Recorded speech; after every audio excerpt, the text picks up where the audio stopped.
Welcome. I am Jonnita Stanton. We have Reginald Perryman, Kashka Williams, and we are TSARE. This is There's Something About Real Estate podcast where we talk all things real estate. So, today, Right. Everybody been asking. it is, step by step, dealing with people who want to buy a house. There's a lot of people who want to buy a house and they have no idea step by step what to do. Right. And so that's what we're going to deliver on today. All right. The first thing we do. Because everybody been asking, y'all talking about all of this different stuff. I just want to know how to buy a house. Oh, well, we can't just do one show. Yeah. But this is a great time because we're right after Thanksgiving. Right. Coming into the new year. Right. And, so hopefully there'll be some gems here to at least help you get started. Right. Definitely. All right. So step one, you have to figure out your financing. How are you going to pay for this house? Right. That's, are you going to take out a loan, get a mortgage? Do you have cash? Do you need to borrow money? Where's your money going to come from? Right. Right. So when you tell people to figure out their money, are you trying to figure out, because people don't know the qualification process. Mm-hmm. Do you tell people, well, what can you afford as far as monthly payment first? Is that what you're suggesting? Sometimes when a person comes to me, I definitely have a pre-vetting system to kind of help them get started and get those wheels to turning about, what they need to do first. So yeah, I think that is a good place to start. It's right. So how much do you feel like you can afford monthly? Because what that does for us as realtors, we get a price range. Right. So your loan officer, once you get to that point, can come back and say, oh, they can buy $1 million house, but if they don't want to spend $900 a month, right. you're only buying a $100,000 house. Right. Because you asked them. So you asked what's their monthly budget. So, yeah. So step one would be kind of identifying what your monthly budget is going to be. And then going and applying for the financing. Because you may qualify for more than what you want to spend. Mm-hmm. I don't necessarily think that you have to figure out what your budget is monthly. People already have pretty much an idea, but you definitely need to know if you can buy a house right now. Right. What's the sense in going through your budget if you don't even qualify? That's because it's too many things. It's not just one. It's not just your financing. Because your credit is just as important as your financing as well. Right. So you got a few things that you need to do in step one. Right. You need to figure out your credit first. I think I think credit is going to be your most important thing. If you have the credit and now you have a job, now you have a budget to work with. Now you can go to a loan officer or a lender to figure out if you can get financing. Right. Mm-hmm. But I think you got to have your credit and your ability to pay the mortgage first. So I guess is it two things? Y'all agree that it's two things, credit and finance? Yeah, credit and ability to pay. But so it's the problem. So what we're coming at. So Kashka has a belief that people. So it's a very specific place, right. But everybody don't do that. So a lot of people have the Experian apps, they have Credit Karma, they have these different tools that they're offered, but those may not be accurate. So for me personally, I like my people to talk to a loan officer, right? Because that way that loan officer can explain to them exactly what they need to move forward right now, right? So I think so. A lot of times it all comes together. So it's all part of the financing process. The reason I think that people should start with their budget first, if I have an idea of what I'm comfortable with paying per month, so when I talk to a loan rep, they can say, okay, a $200,000 loan will cost you this much per month. This is what your monthly payment may be. If I've already estimated that I can afford, say, $1,500 a month, right? That may or may not be within that range. So now that sets the tone as to what price range homes I would be looking for. Mm-hmm. But a lot of times what people do is they'll start looking online or looking at houses first. Then you get your hopes up for this $400,000 home. Mm-hmm. And then you go apply for financing. Or you've even started looking for homes. Or even worse, you put an offer in, then apply for financing. Now the payment is higher than what you expected. or you can't qualify. And a lot of people believe that they can go for their financing after going out looking for homes. And I always explain to people like that is absolutely backwards and it's putting the cart before the horse for more than one reason. One, I guess the biggest reason is you don't know if you qualify to buy a house if you do it in that order. Right. And the next thing is once you're shopping for a house, the person that on the other side of the transaction, the seller's agent, they're not going to even present your offer or look at it until it comes with financing papers. Right. So now when you're in this market where you got 5, 6, 10, 20 buyers per home, right, these other people have submitted offers with qualification papers. Right. The biggest reason is because you're wasting everybody's time. Right. If you don't go get a pre-approval for a real pre-approval first, you wasting everybody's time. But I still feel like it's so even with those credit reports that you're talking about, you have an idea. So you know if you got a 500 credit score or a 400 credit score, you're not ready to buy a house. If you go there and it say 620, but how would they know that if nobody told them? So I mean, it makes sense to us. I agree. But we get a lot of calls. Because I get a lot of questions people saying, "What's the minimum credit score?" Yeah, and they be like a 560, and they don't know because maybe somebody else got approved with a 600. So what you can do? Okay, then I agree with you. So in that case, I would say the first step is to get you a realtor. Then.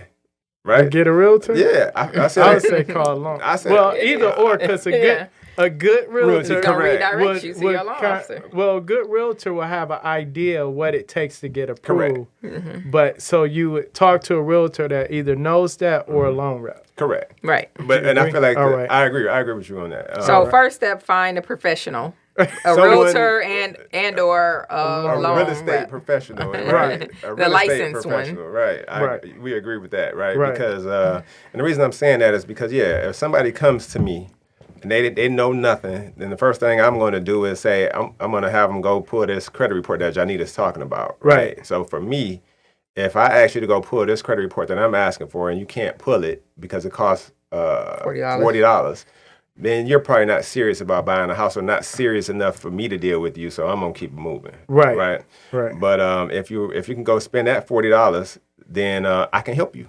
You know what I mean? Now, regardless of what it is, I can start pointing you in all the right directions. You know what I mean? So, find a good real estate professional. Whether it's because the loan officer can do the same thing, right? They can recommend realtors just like realtors can recommend loan officers. Absolutely. Right. So there's some questions I think everybody should ask themselves, or the realtor or the mortgage rep is going to ask the buyer before even submitting the application, because you don't want to submit a lot of applications neither if you know you don't meet minimum requirements, right? One is your credit score, right? Some lenders have a minimum credit score.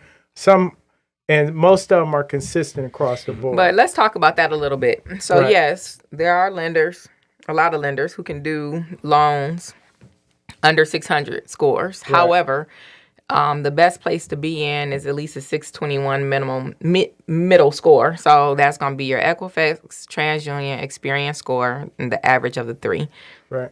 If you're above 620, you probably are okay to move forward with being able to get an automatic approval. Based on, but then you got to factor in income. Debt. No, you don't, because I disagree with that. you gotta. Well, no, you right. You will qualify, but the amount you qualify for. Okay. So right now we're only on the first part, which is the credit part. Okay. The credit part is you need to have a minimum credit score for me, at least a 620 or 621. You can't have less. There are people who can work with that. Right. I'm just saying, for the people who want to go a little bit easier and not have to provide certain paperwork and documentation and things like that, 621 is like that sweet spot. Right. So you're saying that to buy any house, yes, you need to have, it doesn't matter how much house you buy. To buy any house, you have to have certain credit requirements. Exactly. Period. Yeah. Right. So, all right, go ahead. And that's just your regular FHA, criteria. Right. So we know we're not talking about necessarily the conventional buyer. Right. And they say conventional has some 620 programs out, We have some guys here to show. Yeah, different lenders have different lenders, requirements. right. So we have to get those people on here to talk about that. That's not my specialty. However, right now this is like, I guess when we say FHA guidelines, those are the loans that most people, like the mass majority of people, no matter all your hardships and difficulties, bankruptcies, things like that, you can get an FHA or loan. your conventional conforming loans. Yeah. Right. So what you're saying, basically, you're saying to start with identifying your credit score, 620 or better. But if it's under that, then you're probably going to have to go to some type of alternative finance. Exactly. Right. So if you can identify your credit score, now you know what type of lender or what type of loan you may want to apply for. Absolutely. All right. Okay, and so now we get back to the financing, and I guess if you don't have a job, you may as well not worry about the credit right now. Right. No, not true. Because you keep working on the credit even if you don't have a job. Yeah. No, I'm just saying, like, in terms of, you do have to have finances in place. That's your ability to pay. Right. So do you have a job? Are you self-employed? Do you show the government that you make money? Right. Because if you're going to go get a mortgage, you have to show the government that you make money. Right. Because that's the only way the mortgage company is going to give you money to buy. Now, if you have cash, right. I guess you still need to show the government that you got cash.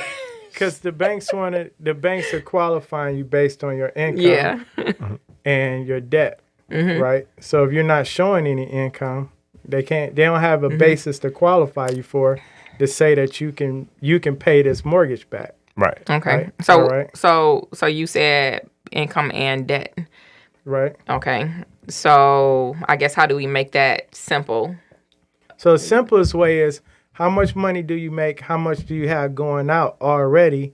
And can a house fit in for the rest? Right. So if you make $5,000 a month, right? But you got $3,000 in bills, that means you got $2,000 left. When I say bills, this is like revolving debt, like your car note, your credit card, student loans, and all of that. So you got $2,000 left, and that $2,000 is what they're going to start factoring a percentage of your income and debt to determine what you qualify for a house. Okay, so let's talk about debt ratios. Right. Now, for FHA, you can be well over 49%. You could probably be between 49% to 56% on the front end debt ratio. So this is complicated because you got front end and back end. Yeah, because you got the 41% and 29% is what I suggest, right? Yeah, that's very conservative. Yeah.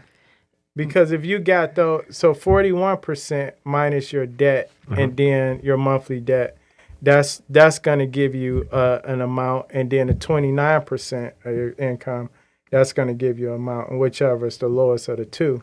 So that's very conservative, right? Right. That's conventional buyers. Yes, right exactly.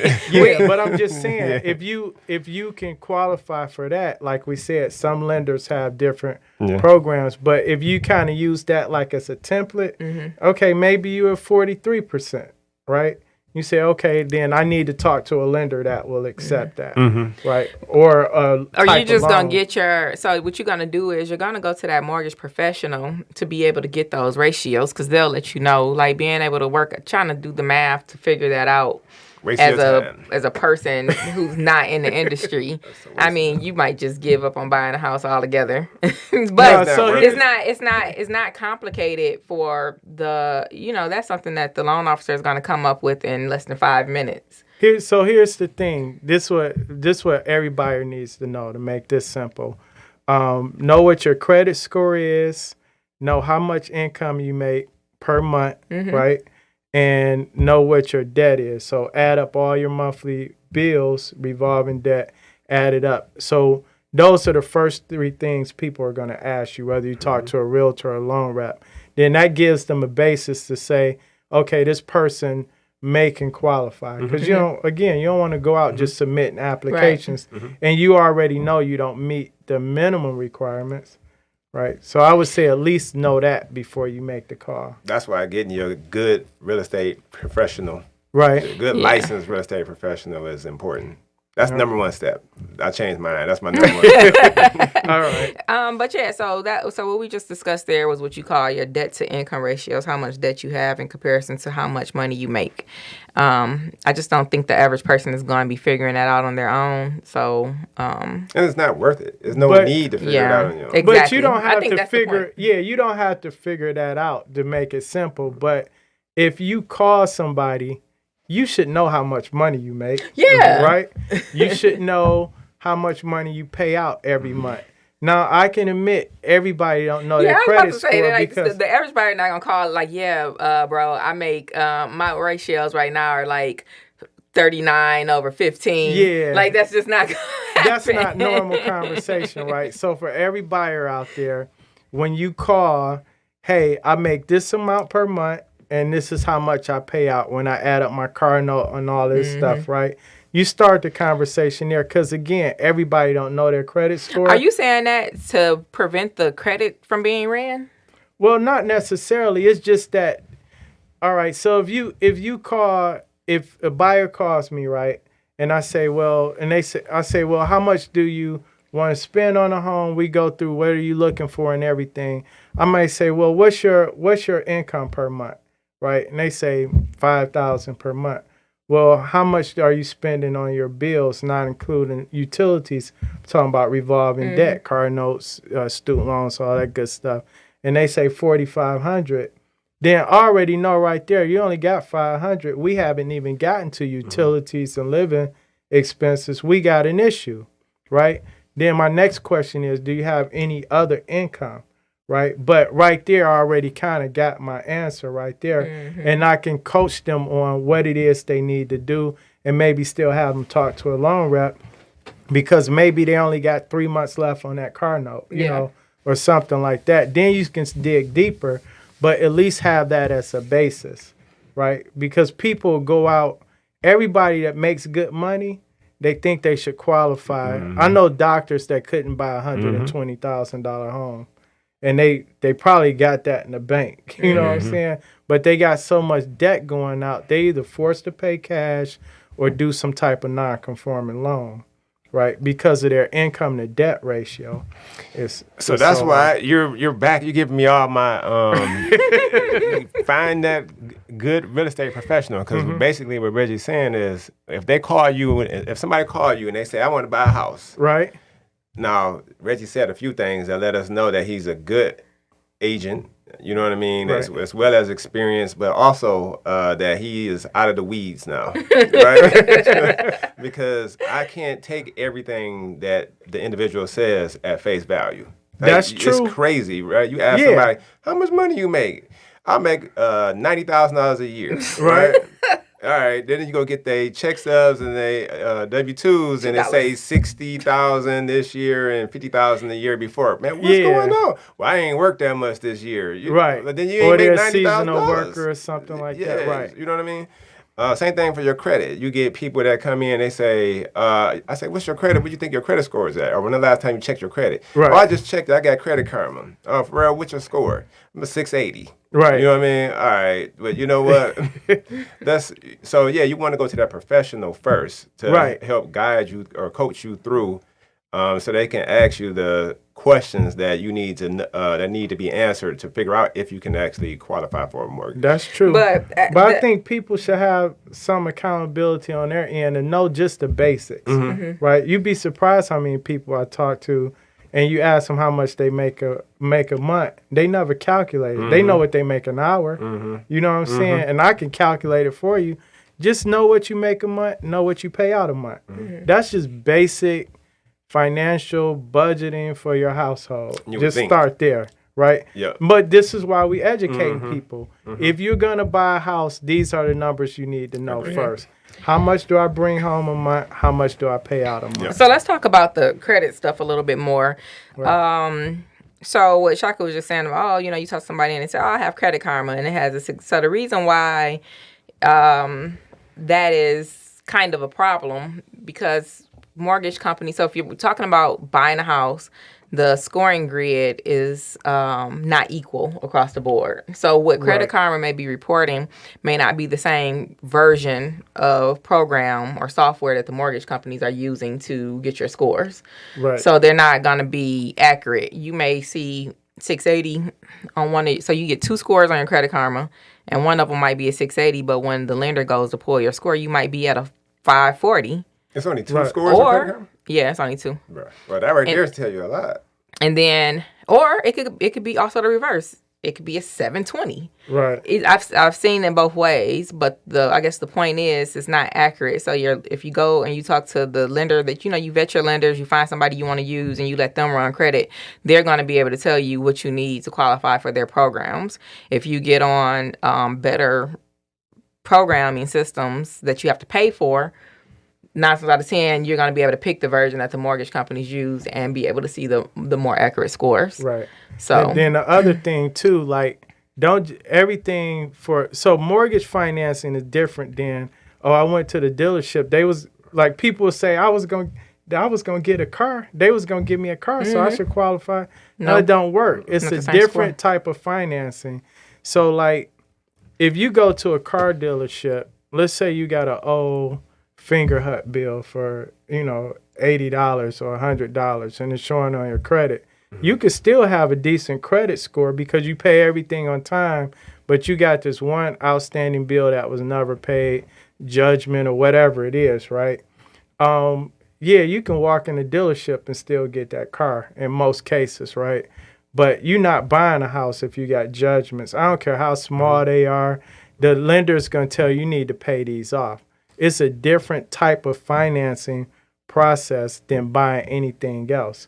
So you can have a decent credit score. You're not going to have the best because you got those judgments on there. But you can have the minimum credit score, pay everything on time. But you may have bills on there you don't even know you had, or you forgot, or you paid them and they just never came off. Yeah, or you could, for a car, you could have been paying, so they're scoring models, right? Yeah. So you could be on your 4th car that you've been paying on time all the time, but your other bills haven't been paid on time. Yeah. So yeah, they're gonna continue to lend you money for a car. You know what I mean? But with a house, they not. And then so we're actually gonna have a couple mortgage professionals on here coming soon, because if I'm not mistaken, the judgments are that's not completely accurate. But we'll discuss that when we get that person in the room. Well, it depends. So yeah, like, they may take it and make it part of the debt. Yeah, but it depends too on the judgment. Like some things will be on your credit as an actual lien. Like if somebody got an IRS lien, maybe they owe $1,500. You're not closing on the IRS. No. You gotta pay that off. You can get a car, but you're not getting a mortgage. Right. But it's certain judgments that so he just said judgments. So that's why I was saying that's not completely. Got it. So when we get those mortgage people on here, they can talk about that a little bit more. Yeah, it depends on the lien, the type of lien, and that type of stuff too. Yeah. Okay. But your good real estate professional knows a lot of that stuff. So you go to them first if they good, not just people that's necessarily popular or people that you like. Right. Good individual that knows real estate in general. Right. You know what I mean? So what I'm saying is there's qualifying questions that we ask. Yes. I want people to be prepared to answer them so that you can go to the next step. So if you talk to the realtor first, the realtor should be asking you certain questions to determine if it even makes sense for you to move forward. If you go to a lender first, they're going to ask you questions to see if it makes sense to even fill out their application. But they'll be able to give you more guidance than a realtor because they're going to know all the details of credit. Hey, do you have any judgments or collections? That's the other thing. Do you have any collections on your credit? Well, I suggest you pay these off before you do your application. So it's not even an issue when we send it to processing and underwriting. Right, it's already paid, or you have a paid receipt. For sure. No. Yeah, I hear him. I was about to disagree with you. But we all agree financing should come first. I think financing is definitely something that should come first. But I guess for me, and this is where I get in trouble with some of my colleagues, I work with people like harder people. And it doesn't mean that you don't have the scores. It doesn't mean that you don't have the money to pay. It just means that you may have some student loan stuff or some judgment stuff or some whatever.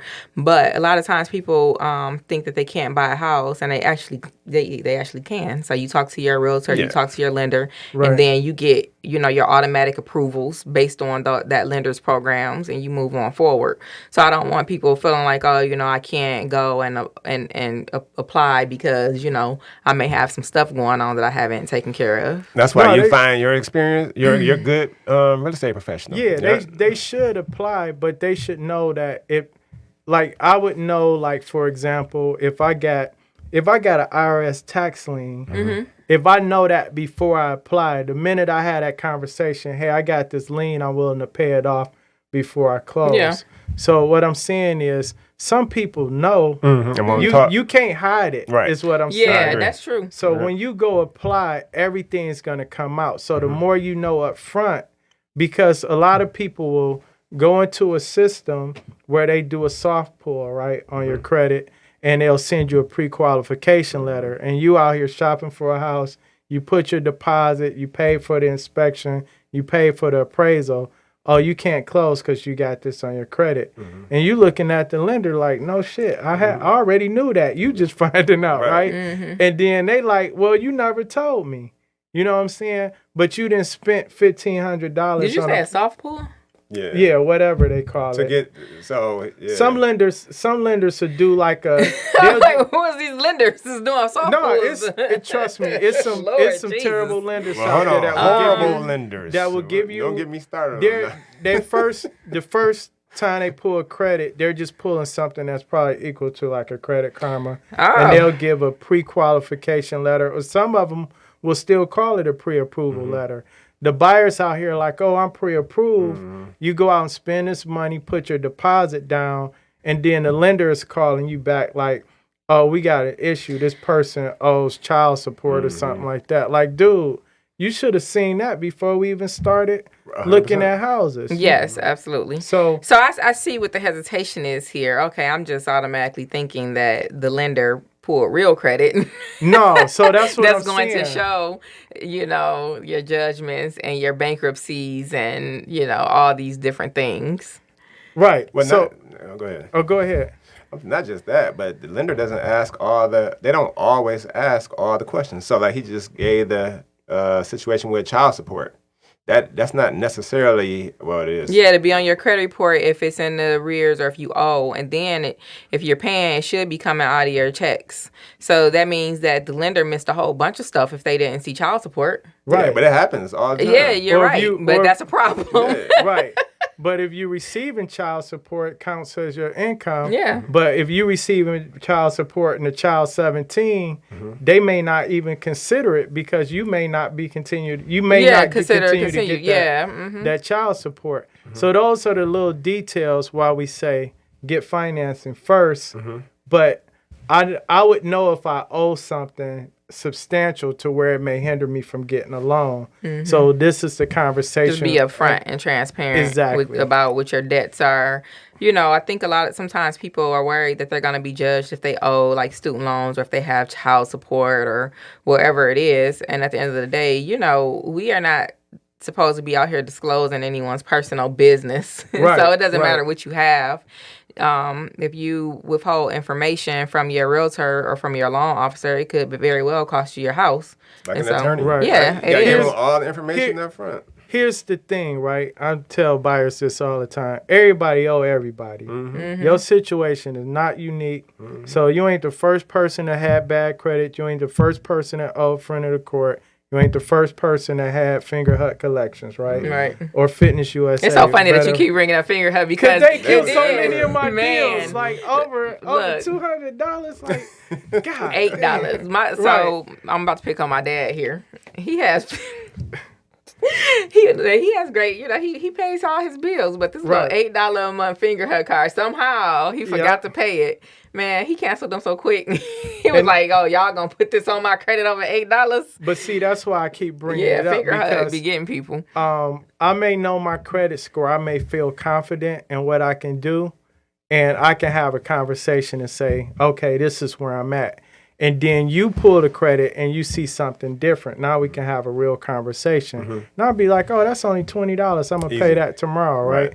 But everybody not in that position, because if you tell me after I already got a house and it's a $5,000 collection or judgment or whatever, and your requirement is that I got to pay it off, now I'm not closing. And I'm pissed off because I paid all this money to get to this point in the transaction, and I spent all this time getting outbid, and I finally got a house, appraisal guarantee, and them people got my $3,000 EMD.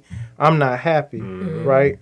So, and it's about to be Christmas, and I need to close so my kids can have a place to stay and open their Jordans up, right? So, I'm just saying, like, you know personally, when you call, there's certain stuff, there's certain situations that you have, so be prepared to answer those questions. But and don't be embarrassed about it. Yeah, because everybody it's not always embarrassing. Don't try to lie. Yeah. You know what I mean? Just be upfront and honest. We're not the police. You know what I'm saying? So just give me all your information so that I can help you attain the house. You know what I mean? If you don't give me all your information, there's nothing I can do to help you. You know what I mean? Once the underwriter has all the information. Okay. So look, we've gotten the finance, and we found our realtor, we found our lender, we have our financing in place. Right. We know how much debt we have in comparison to our income. Right. And now we know how much of a mortgage we can afford. Right. So we can start. Wait, one other thing on financing before we move. You got to have some money in the bank. Oh, yeah. Because people be like, oh, I qualify, I got approved, my credit good, everything, but they don't save any money, or they don't have enough saved to cover their down payment and closing costs. Okay. Or they got money, but it's not in the bank. So I always tell people this, because people be like, yeah, I don't really like putting my money in the bank like this, right?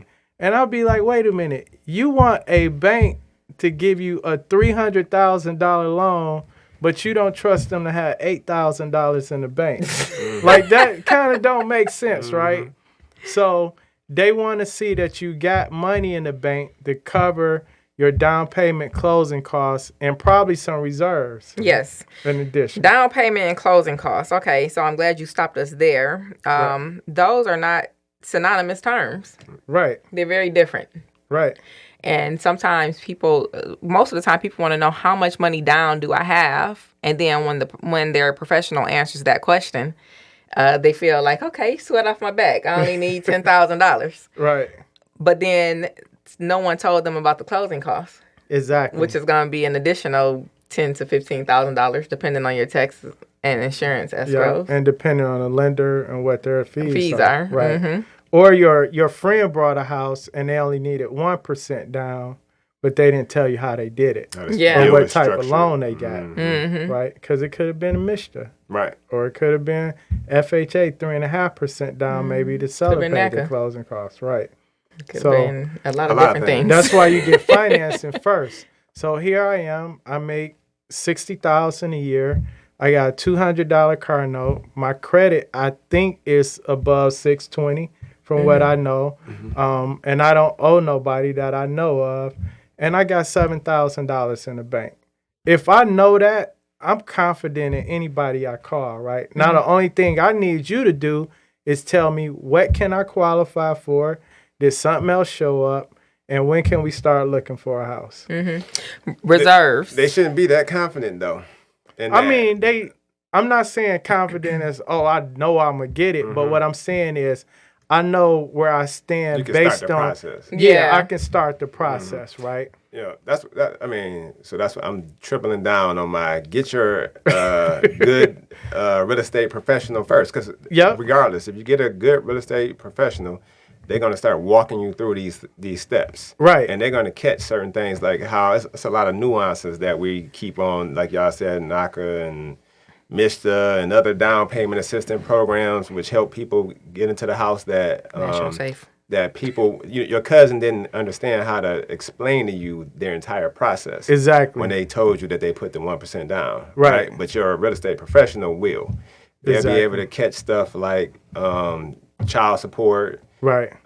Disability, Right. making sure that it's going to continue for 3+ years or whatever. Making sure that you were on the job long enough. Right. Making sure that if you're self-employed, that you have the proper tax returns and bank statements to Profit and support that loss information. now. Yeah. So it's so many It's a lot of things stuff. that a normal person out here in the world wouldn't know. Right. So that's why it's so important to get with the good real estate professional. Right. And So that's we all step agree that one. financing, step one is first get your financing in place, get your loan Yeah. approval. Okay. So that's your credit, your job, and then you said money in the bank Right. for your down payment, closing costs, and reserves. Right. Reserves can be in the form of retirement savings. Mm-hmm. And why do we need reserves? Because some lenders will say, okay, you're buying this home, but maybe they want you to have 2 or 3 months reserves in case something happens, or for escrows or whatever the case may be. But let's say your payment is $1,200 a month, and you spent everything you showing in the bank is your down payment and closing costs. After that, you're going to be broke. The lender might say, well, wait a minute. If they haven't been able to save more than that all this time, how are they going to cover the next 2 or 3 months? Yeah. Right. Like, especially in case of an emergency. So I got laid off, or I lost my job, or I got sick. And now you spent every dollar you've had buying the house. So if you have an emergency, how do you continue to pay? Right. Or it's a situation where maybe you're getting a loan where the taxes and insurance are not escrowed, and they say, okay, you have to have an additional, 2 months of taxes saved or something. Or they are escrowed and they're charging you that as part of your closing costs. They want you to have 2 months reserved in advance. So the lender is collecting for taxes and insurance, and they don't never want to be behind on what they have in escrow to cover those payments.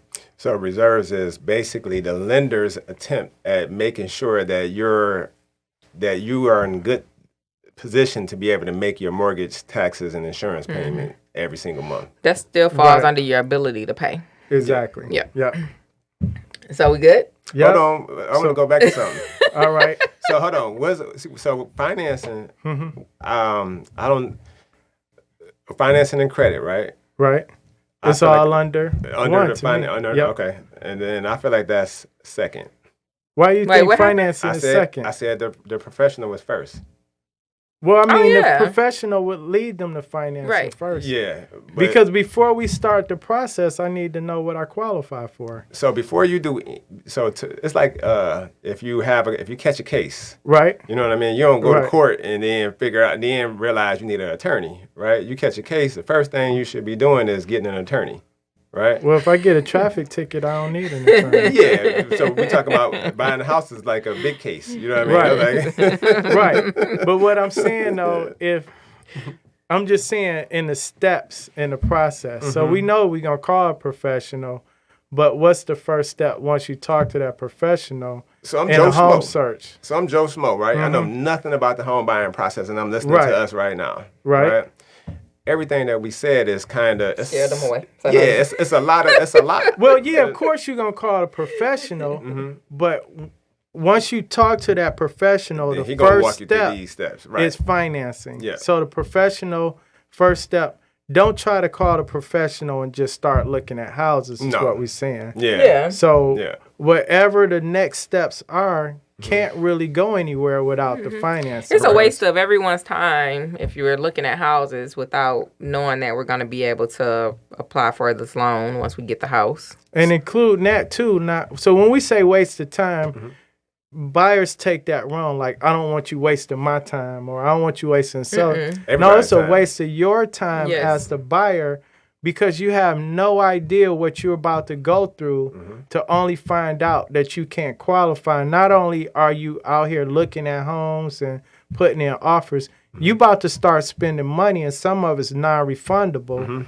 Because once you pay for an appraisal, and some lenders, I hate to say it, they'll let you order an appraisal before they know if you can actually qualify for the loan or if you can get approved. A lot of right? times. And you'll order an inspection and pay for it. You're not getting that money back.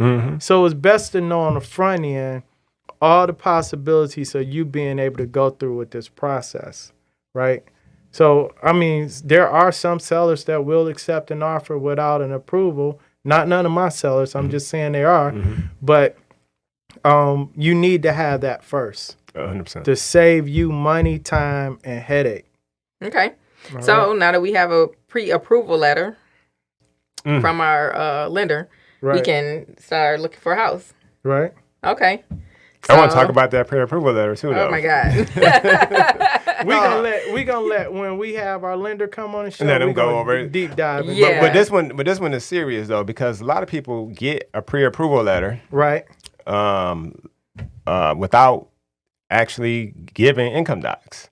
Right. You get what I'm saying? So Right. now these people think that I got this pre-approval letter and I can go start shopping for a house. And they get in, they start spending that money that you're talking about based on that pre-approval letter with no income docs. So I think so within that finance, the income, you should be giving your lender income docs. That should be after the credit and the finance. No, that's during all that. That's so Shaka is talking from like an internal perspective of things we deal with that bad LOs are doing. Right. You know what I mean? But if the LO is doing their job, the loan officer is doing their job from the mortgage company, you shouldn't have a pre-approval without them verifying your income and assets. Let's put this in neighborhood terms, right? All right. If a loan rep gives you a pre-approval without checking your income, they're sending you on a dummy mission. For sure. Yeah. Basically, that's what it is, right? Yep. So you out here like, hey, I got this pre-approval. I made an offer on the house. I'm about to go through all of this, and only to find out, wait a minute, this don't check out. Yeah, you make $60,000, but you got this stuff coming out your check, like child support or alimony, whatever. Or you right? work overtime. So or you basing it on your overtime, which the lender can't count. Or you've been taking a loss for your self-employment income. Right. So that's not, and it's also, sometimes you have loan officers that are trusting. So, you as the buyer, you call that person up and say, you're like, oh, I'm great. I have all these things. Right. And they trusted the words that came out your mouth and issued you a pre-approval letter. Right. And when you start turning in all your hard copy paperwork, your tax returns, your pay your paycheck stubs, and all these things that they need to, see it in black and white, and it's off. That's a little bit of everybody's fault there. Yeah. And then because we moving on to searching for homes, like Shaka said, call a professional. As a realtor, if you're working with a good realtor, they're going to call the loan rep and kind of validate that approval. So the conversation is going to be, hey, I got this approval. Before we start showing homes, I need to know, have you collected A, B, and C, and D, right, before we get into this? So a realtor would kind of protect you from the headache. For sure. If they see us going. A good realtor. Then that's when they get to the realtor. The seller's agent going to do the same thing too. So you present that offer, and maybe your realtor, as the buyer, didn't do that check. Right. That seller's agent is definitely more than likely going to do that check. They may put you on hold. Yeah, as soon as we talk to your buyer's loan officer, right, we can move forward. So that's something to be aware of too. That's just why you want to have your paperwork in place. Yep. So you should be turning in checks. So if you work a job, you should be turning in check stubs, tax returns, W-2s, right, and have bank statements on standby. Right. If you're self-employed, you're gonna be needing to turn in 1099s. No. Yep. Yes. Yep. 1099 tax returns. Profit and loss. Yep. Bank statements. Income docs. You know what I mean? Yeah. You need to be turning in as much income docs as you can. But I think we're talking to those people who maybe, because people, it's like they want to, some people want to buy a house, right, and for whatever reason, they don't want credit rent. They don't want you to see their income documents. Can't help you. Exactly. I can't help you. Exactly. And so when that professional tells you, like, I can't, there's nothing I can do until you feel comfortable with doing that, that's the reason why, because you need all these things to qualify. And once you have those, you can move forward and start shopping. Right. Yeah, I'm not showing you a house until you presented all those items. But you do have some people, and maybe they are, they're like, I make money, I have great credit, and I just don't understand why you can't show me this house.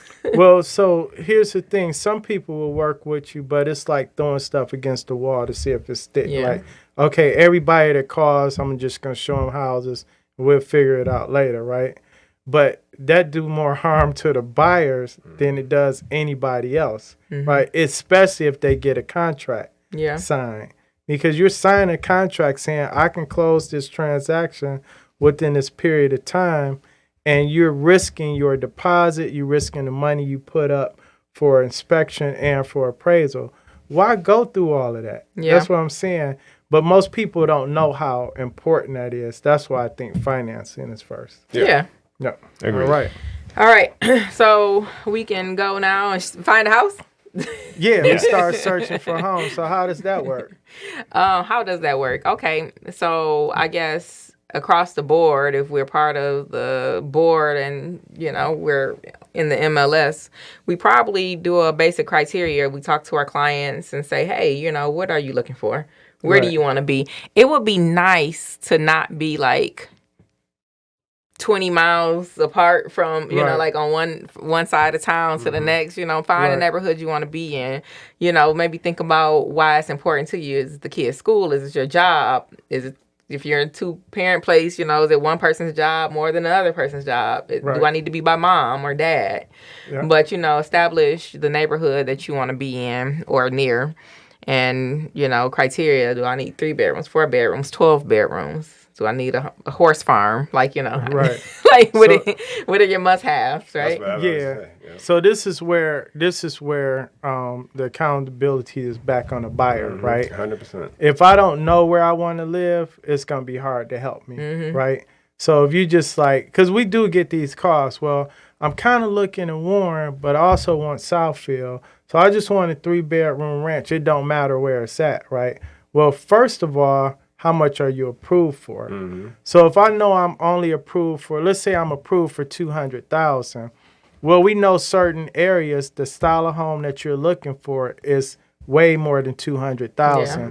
So that eliminates that area unless something real unique shows up, right? But for the most part, we know there's a 99% chance you're not going to get that area. So it narrows us down. So as a buyer, if you know where you want to go and you can afford to be there and you qualify for that, then it makes the search process easier for you, and it helps somebody find you those unique deals. Because if you just out here like, I kind of want Canton, but then I'm willing to go to Macomb and I'm this, and then my price range is just send me everything under $400,000. Well, how many bedrooms you need? 3, but we really need 5. You have to be.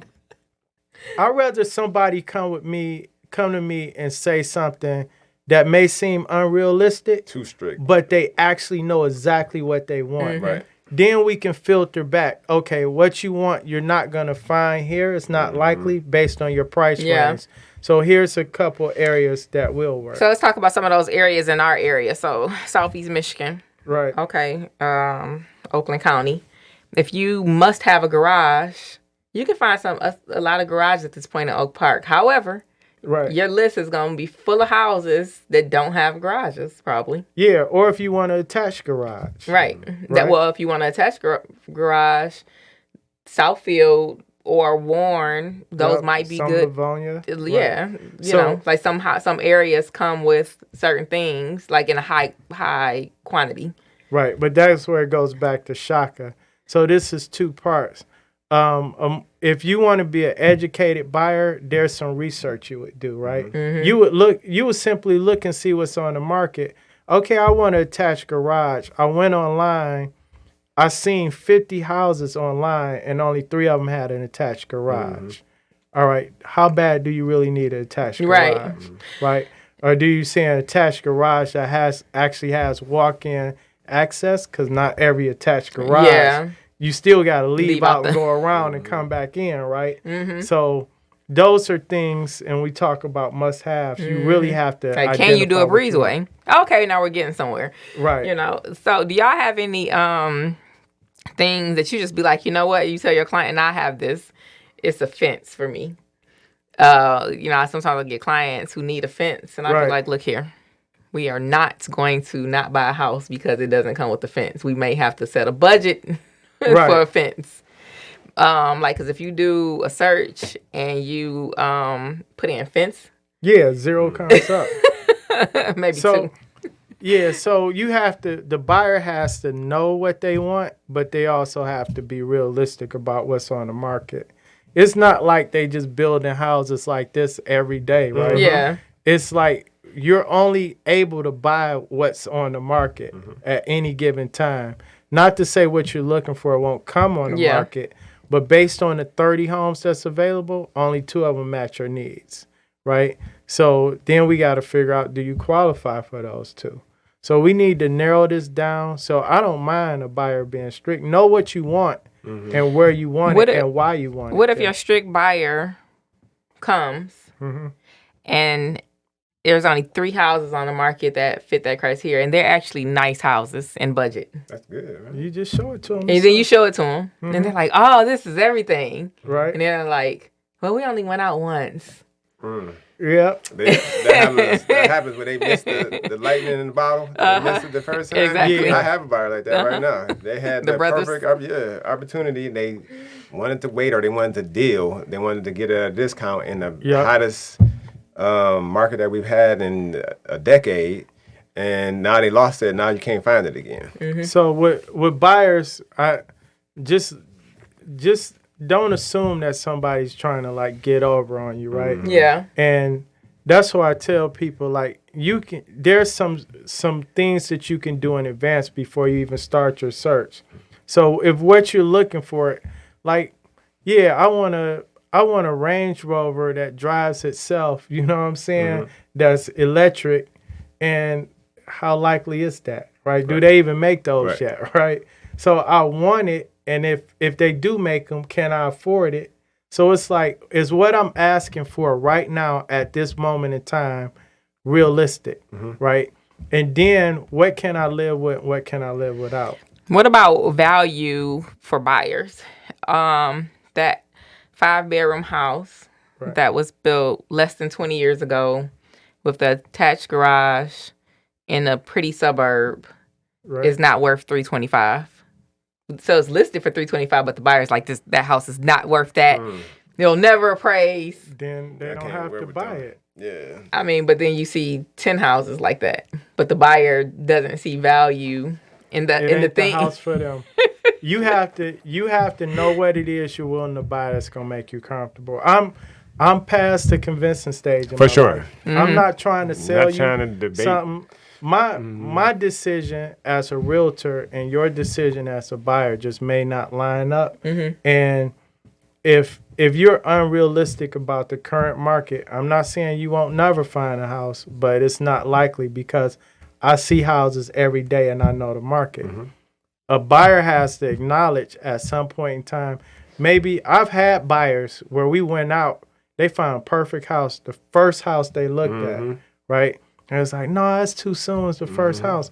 Well, if I had showed you these other 9 houses first, and you seen this one 10th, which you had brought it, I would have brought that. But that house got away. Now we spend the next 3 months looking for an identical house. And it's not coming back.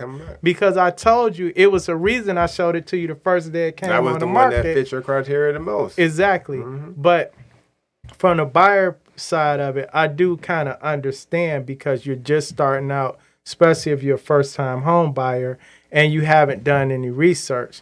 Because if you've done some research, you would know, like, man, I scrolled through all 20 of these houses he showed me, and it's the only one that looks like what I want.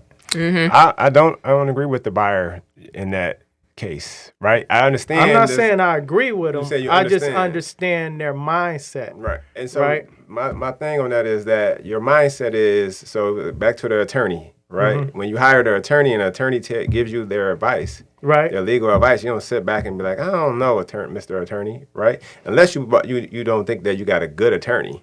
Exactly. Right. Yeah. You might think you don't have a good realtor. And then step one, you got to go back to step one. You got to start over again, right? Right. With the professional, You right. got to go get you a good real estate professional first. Right. And then, because when that real estate professional comes out and they give you their advice, and they're giving it to you, hopefully based on their experience, and that's what makes them good, right? So here's a question every buyer should ask. All right. Once you tell somebody what you're looking for, the next question should be, how likely is it for you to find me what I'm looking for? Every buyer should ask that question. And if the person is honest, maybe there's plenty of homes like that, right? Now the decision is what areas do I want this home in, right? Right. If not, you may have to change some things. So a person should be honest and upfront with you. Just like you said, you go to an attorney, how likely is it for me to win this case, right? And you say, yeah, I've done cases like this before. I got like a 70% chance if you do this, this, and that, right? But you say, I don't want to do this. Well, now you got 30% chance, and I don't want to be your attorney. Exactly. Right? So I'm like losing. Right. So that's a decision both parties have to make. But buyers just need to know where they want to go and how much they can afford. And then you'll get a nice little list that's generated to you to help you on that search, to kind of keep you abreast on what's currently available, because some of the online platforms like your Zillows and your Trulias and Redfins and Movados and all these different ones, they may not be updated from what just happened this morning. Inaccurate information. They always do. You know what I mean? Right. That's why I don't really want them to start doing too much research before they come find me. You know what I mean? Because you got the people that went to Zillow everywhere, and they had the Zillow estimate of how much you was going to be paying per month and what your down payment was, and all these different things. And they got the wrong credit report and all of that. And now they come to me and they telling me they know, right? And it's like, nah, man, you got bad information. You know what I mean? So why don't you come to me first, so I can start coaching you up. You know what I mean? And if you're not ready to buy, I'm gonna tell you. I'm gonna say, all right, these are the things you got to do to get ready to buy. I'm not about to stop working with you. Right. I'm gonna set you on the path to starting your credit repair or whatever it is you need to start with. Right. And then I'll check back in with you every so often to make sure that you're doing those things. Here's why I say buyers should do a little bit of research first. I'm not saying go out and just search all day online. People will call me and say, and we all know our current market and where we at, right? So people will call me and say, well, I'm trying to buy like a foreclosure for like $150 if I can find it in like West Bloomfield or something like that. But I need like 4 bedrooms. They got to be over 2,000 square feet, right?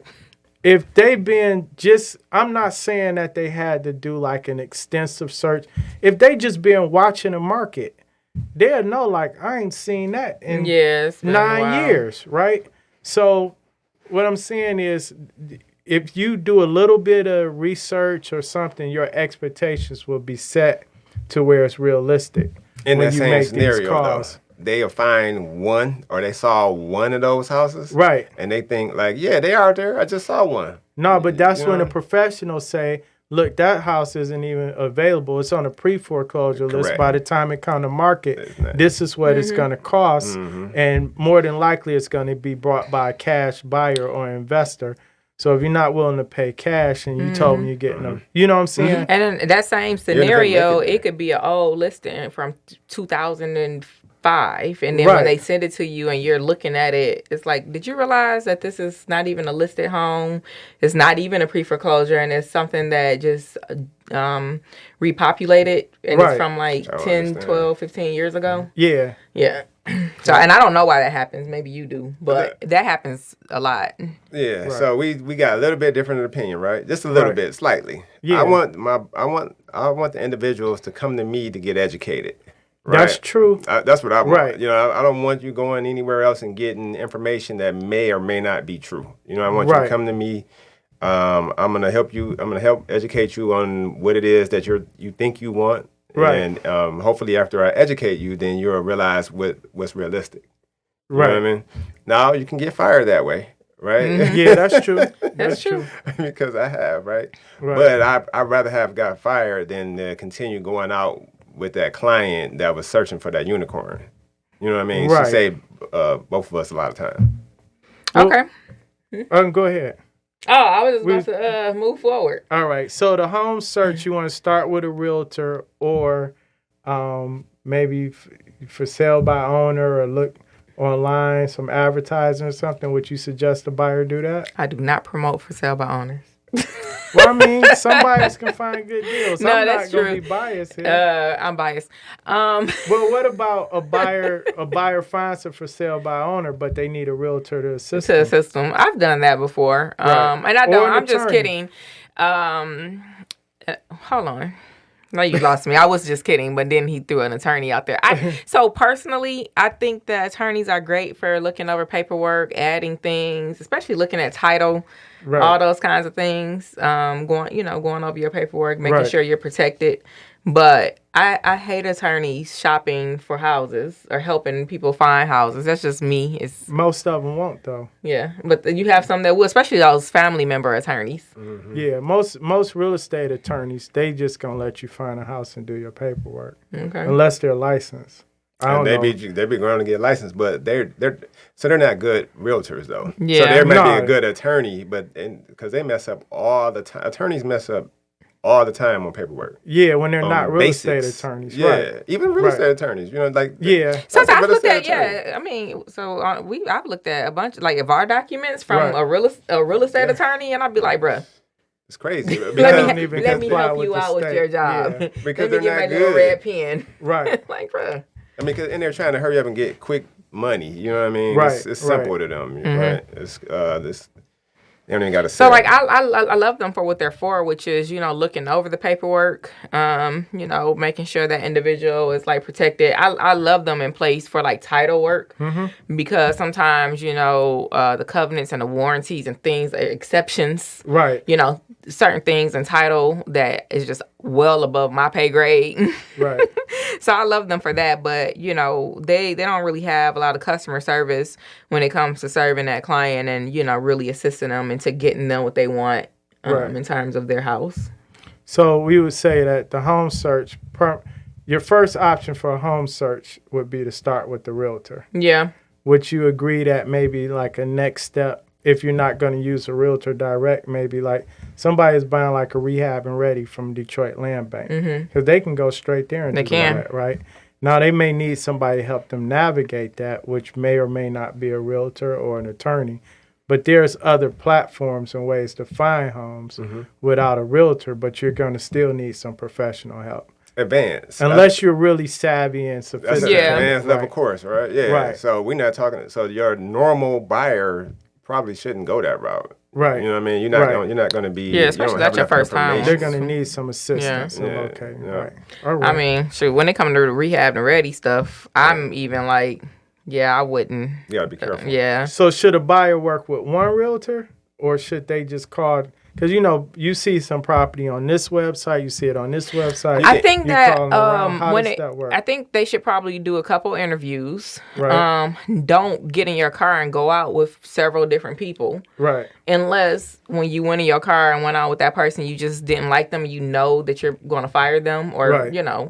But I don't suggest working with several different realtors in the same general market because they're if the realtor is good. Right. It's really just going to come down to how do you work with that individual that you Right. chose. Okay. You know what I mean?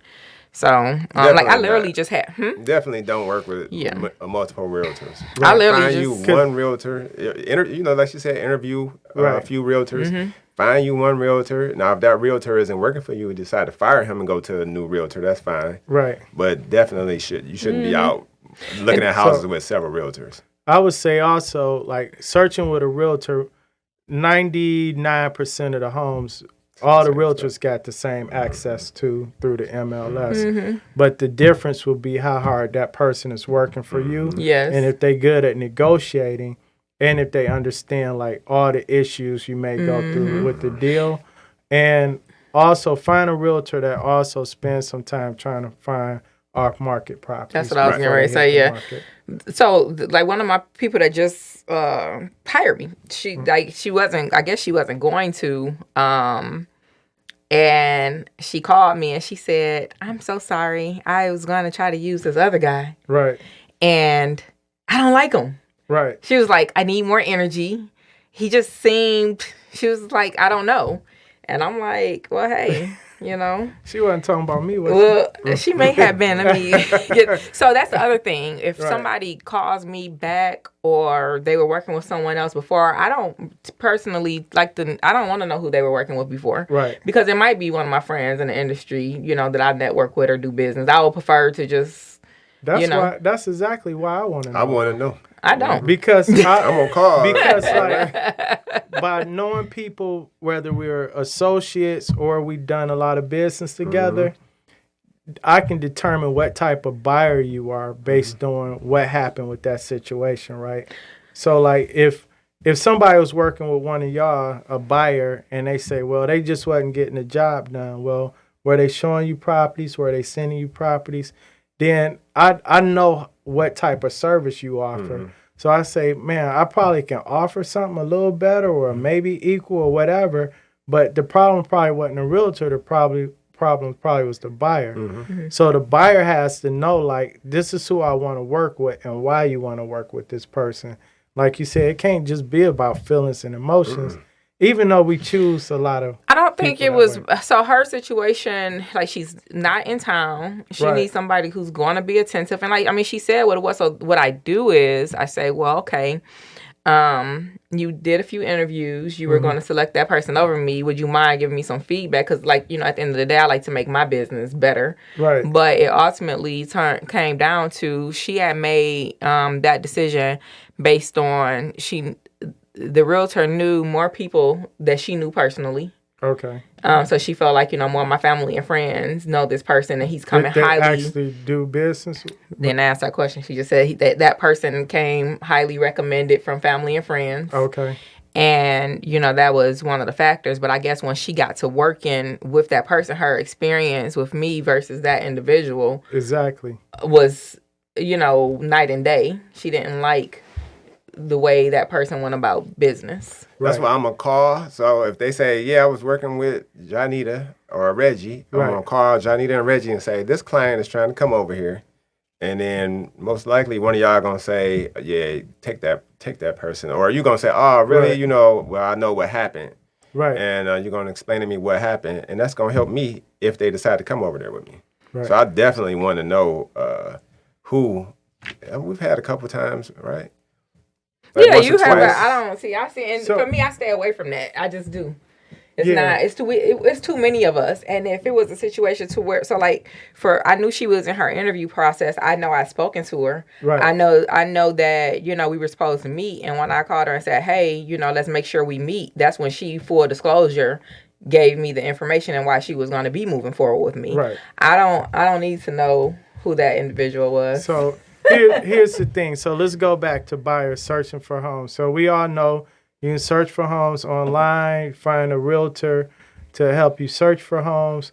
The advantage of finding a realtor is they can pinpoint certain properties as soon as they come on the market and possibly before they even come on the market. Right. So if you're exclusively working with the realtor, there's sometimes where a property, I might have spoke to a seller yesterday.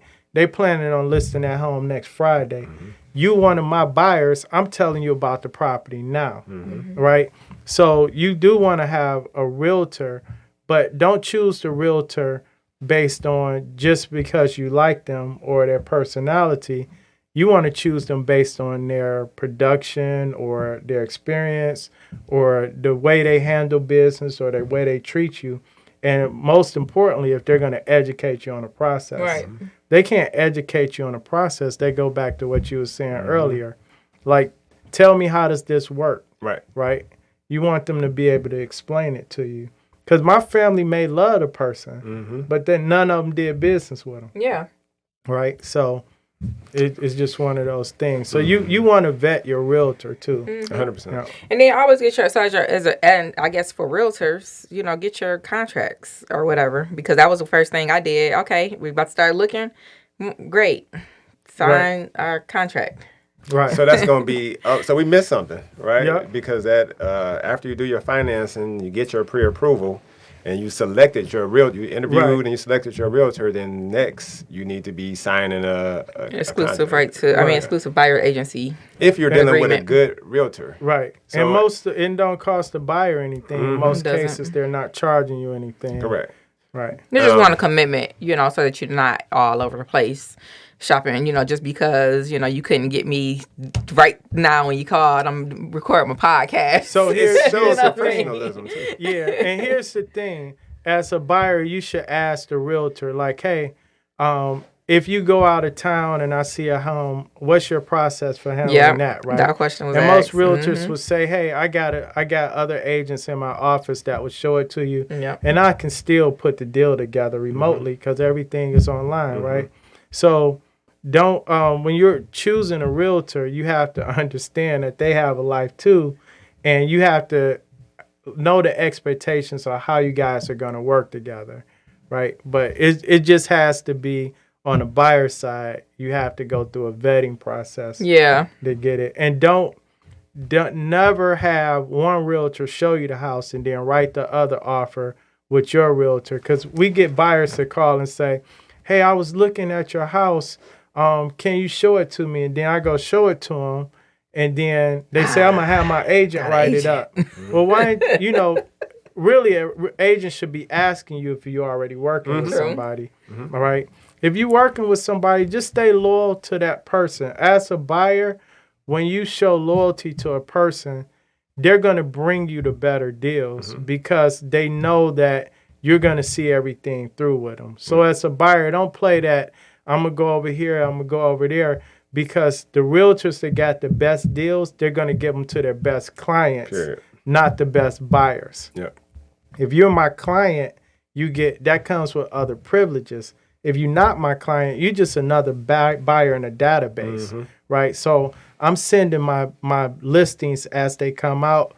If I know somebody's going to list their house for next Friday, I want to get it to all my clients first, because there's some exclusivity there, or however you pronounce it right now. So you want to go that route with it. Okay, so we talked about choosing an agent, and that's also part of how you search for homes. Right.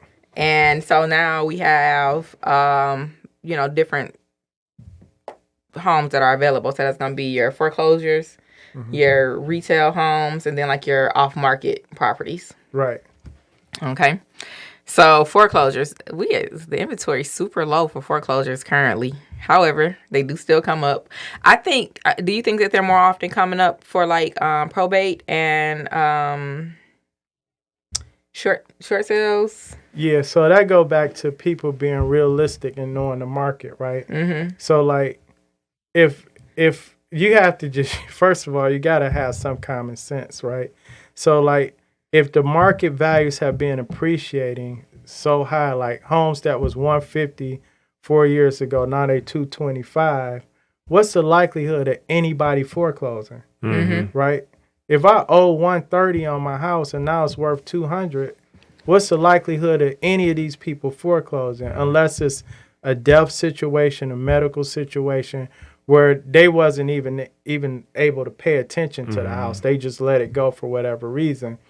And then when the bank take it, the banks always listed the properties at market value, but it was always market value minus condition. Absolutely. So it was never really a great deal.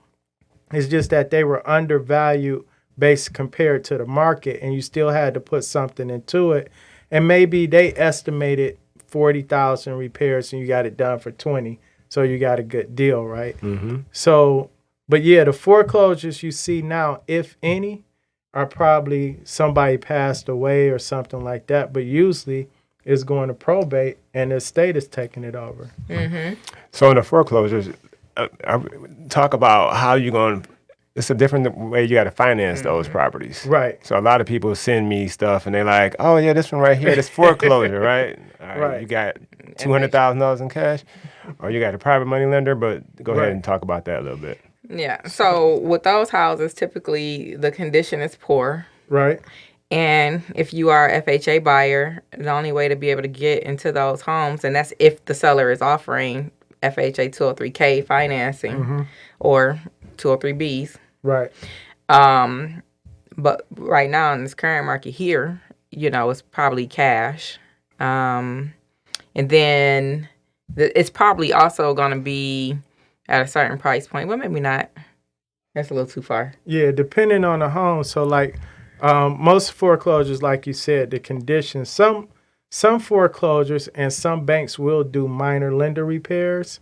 But, like, if you're buying a HUD home, for example, they send an appraiser out, and the appraiser say, okay, you can get an FHA loan, you can get a 203B with a small escrow, like we mentioned on the previous show about doing those repairs, or you can do a 203K to bring it up to FHA standards, and that money is put in the escrow. But all foreclosures, 99% of the time are sold as is. So that go back to financing. When you go to your lender to get your pre-approval, well, what other programs do you have, Mr. or Mrs. Lender? Because I may consider buying a foreclosure. If they say, well, if you buy a foreclosure, here's the type of loan we have for that because it's going to need repairs, right? So I tell buyers all the time, stop looking for foreclosures, look for good deals. Yeah. Because there's Absolutely. probate properties that are below market value that are actually in move-in condition because somebody That's was true. living there, right? But you steady looking over here, and this small 2% of the homes are foreclosures when it's probably, more probate properties in better shape, better overall deal for you. So don't just focus on one sector of the market. Focus on the best deals for you. 100%. It was something I was going to say about that. Oh, conventional also offers a rehabilitation loan too. Right. Yeah. Yep. So Some lenders have those too. So with foreclosures, basically you need the type of financing that will allow you to buy as is, or you just have to pay cash for it. Now, how does that compare to your retail? Retail is just buying from a regular seller, Yeah, but and they're willing to negotiate repairs, or maybe they've done all the repairs, or it's on the market, and the realtor they're working with said, "Here's the repairs you need to do in order to sell your home," and you don't have those issues you would have with a foreclosure. right. Plus, when you buy a foreclosure, the lender's not giving you any type of warranty, guarantee, or anything. You can have your inspections, but some of them don't even turn utilities on. You may have to turn utilities on if they allow you to do so. So it's a whole different ball game. That's why a lot of times they're brought by. It's advanced house buying. And right now in the market, some of your retails could be very comparable to some of the foreclosures or the probate that's coming on because unless it's like an investor fix or flip and somebody's like living in the house, they're probably, like you said, look for the good deal versus the foreclosure because right now in this market, you can find a house that was very well taken. So maybe there are no updates, right? But the person took really good care of it. And so now it's listed. The foreclosure next door to it might be in the same condition and listed in the same price. Right. So here's the thing. Buyers are call, and I tell people sometimes, I don't want to brain wrestle with you, right? So a buyer call and say, hey, I'm looking for a house in East Point. I'm trying to find a foreclosure, right? And I say, what's your budget? And they might say $150, which is possible, but I want to find a good foreclosure. Well, I say, well, do you want a foreclosure or do you want a house within your budget that's a good deal? Well, I want to try to find a foreclosure because I know it'll be worth more. Well, what about the person, like you said, that had their house 20 years, they never did any updates, and they about to sell that house for $110,000, right? Your budget is $150. You already got $40,000 in equity. So you mean to tell me just because it don't have the term foreclosure on it and it's not a bank foreclosure, you going to pass up that deal when a foreclosure do come on the market and it's listed for $130, you going to buy it just because it's a foreclosure? That don't make sense.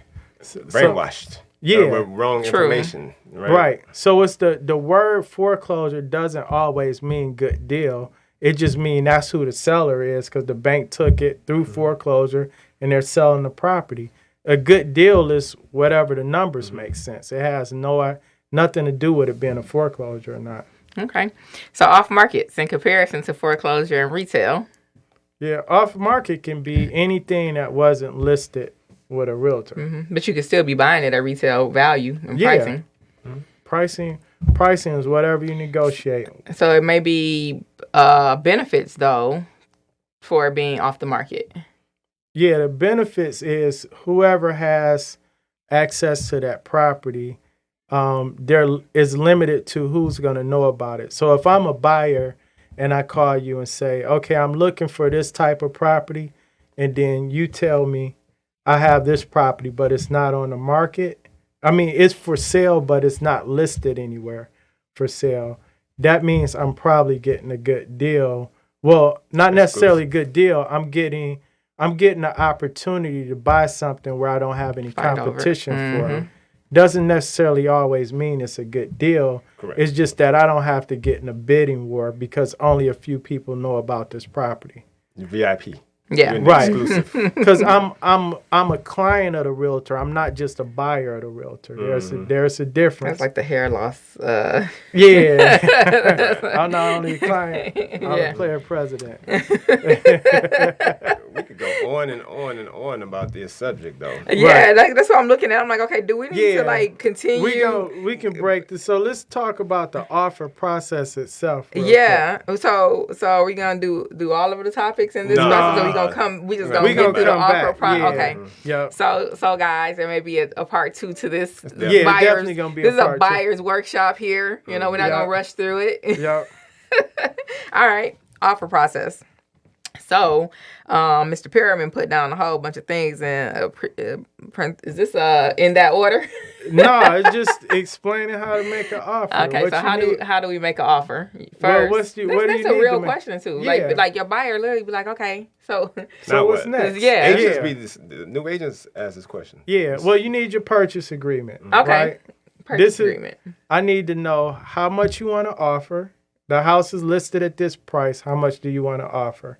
Then you have your terms and conditions, right? So you have price, terms, condition. So that's your financing. Yep. I'm making an FHA offer, conventional offer. I can close by this date, and I want these repairs done. Or I want the seller to meet certain lender repairs. Then it's subject to inspection, or I'm going to get a seller 30 days. I can proceed. I'm putting down $1,000 EMD deposit, or I'm putting down a $5,000 deposit. All of that, if there's other offers, the seller is comparing all of that information with somebody else's information, and they're going to pick the best offer. All right. So let's see if we can do this. All right. 123 ABC Street is the address. And it has been on the market for 2 days. Right. Today is Sunday. Right. No, today is Saturday. So it came on Thursday. Yep. And they want it's a 4-bedroom home. We're gonna say like what's a nice area right now for us, and just say a price. No, I want to do area because that's gonna also determine what we offering. Let's say Bagley. All right. 4 bedrooms. Right. 2 full baths. All right. And a half. Sound like my listing. 2-car garage. Exactly. Does sound like same one. Yep. Partially finished basement. Okay. And they're asking $214,900. Okay. All right. I want to put an offer in on this house.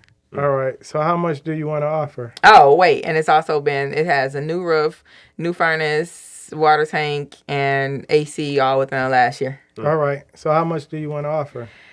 What do you think I should offer? I really want this house. Well, I mean, the comps support the listing price, but I mean, I can't tell you what to offer. You have to make that decision. Did you call to see if there were any other offers? Yeah, they have 7 offers. 7 offers. Yeah. Oh man, Reggie, that's a lot. Okay. Yeah. I can do what if we did 226? We can submit that. Okay. The comps show a little bit less than that, so we may have an appraisal issue, but they may be willing to accept that offer. Okay, so if we have an appraisal issue, does that mean I get it at a discount? If it comes back for less, you and the seller have to decide what y'all want to do at that point. unless you give appraisal guarantee. What is an appraisal guarantee? So if it appraised at 220, let's say you give a $5,000 appraisal guarantee, that means you're going to pay $5,000 above the appraisal value. So I'm going to pay more than what it's worth? Yeah, you're going to pay more than what it appraised for. Not more than it's worth. More than what the appraiser said that it was. Yeah, but if it's worth 226 to you and appraised at 220 and you pay 5,000 above, you pay 225, not 226. Okay. All right. We can do the appraisal guarantee. All right. So how much are you willing to put on deposit? Ooh, is $1,500 enough? $1,500. I mean, you could submit that. I would recommend a higher deposit because that shows the seller that you're a little bit more committed to the process. Like how much higher? At least like $3,000. Okay, and then what happens to my $3,000? So if the deal doesn't close, you get your $3,000 back unless you default. If I default, how do I default? You just back out of the deal. So you don't comply with the terms of the agreement. Okay. So we're making your offer subject to a private inspection, right? Which I recommend. Yes. Right. Definitely want to get an inspection. If you're not satisfied with the inspection, you can back out and get your deposit back. Okay. All right. If the house doesn't appraise and you and the seller can't come to an agreement, even with that appraisal guarantee, let's say it appraised at 200 and you're willing to give a 5,000 appraisal guarantee and the seller no longer wants to sell it, you get your deposit back. Okay. So what if everything goes well, what happens to the deposit at that point? Does it come back to me at closing? Oh, if it goes, no, it's applied to the total cost of the purchase of the property. So on your closing statement, it would show as a credit towards your down payment and closing costs. So let's say if you need $15,000, you got $3,000 on deposit. That means you got to bring an extra $12,000 to closing. Okay, so I'm cool with all this stuff, but am I going to get the house at closing? Because I really need this house at closing. I can't wait. Well, the seller needs 30 days to occupy the property after closing. Oh, man. So what is that? But they're going to pay you for that time. We're going to make the title company hold money from them, plus a security deposit. So if they move, if it's any damages, that's going to cover any of the damages as well. Hold on, but this seller doesn't want to pay. Do you want to give the seller free occupancy? Oh, my God. Free occupancy. That means you're going to cover that payment for that month. So basically, you're letting them live there rent-free. I would still if you do that, I would still recommend having a security deposit. Because the amount they would pay you would be equal to your mortgage payment for that month so that you don't have any expenses. But the security deposit is separate because that covers any damage that may happen to the property between now and the time they vacate. Do you think anybody else is giving them free occupancy? I wouldn't know. You have to do what you're comfortable with. Okay, let me see. This is November, and I gotta move. All right, that's fine. We can submit the offer like this. All right. So those would be the terms of the agreement: the occupancy, the condition, like if there's any repairs, which we didn't discuss. So that's just basically a basic scenario. Yeah. And like when we talk about it future on another show, we can kind of break that down. Like just because there's some other things, and I think so for that scenario there, the thing that we did to try to win the bid was we went up on the price, offered an appraisal guarantee, plus free occupancy. Right. There's several other things that we could do too. Yeah, escalation clauses and all of that. Higher EMD. No inspections. Quicker closing time. Yeah. Variety. Yeah. And you all, as a buyer, you always want to do what's in your best interest, but you want to realize what the competition is doing, right? So you don't want to bring a knife to a gunfight. Right? So if everybody else is shooting and you come in with a knife trying to stab people, you better be real handy with that blade, right? So that's what I'm saying. Like you have to know yourself or have a professional that understands the market, right? To say, look, I know this, but here's the comps in the area. Everything that was listed at 200, everything sold for 210 and 220, even though it was listed. So people are buying over.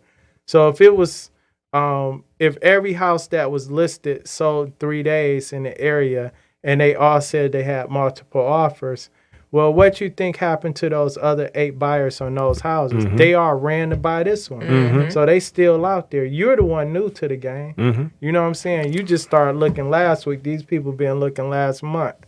So they're ready to pay over asking price now. And with all the clauses. And understand that the realtor doesn't know the offer on the other side. Right. Unless they're representing another buyer, but then they can't tell you. Yeah. Because Correct. then they have to tell that buyer what your offer Right. is also. So stop asking. I don't know Right. what they offered. I don't know if this is going to get accepted. Now, here's the thing, though.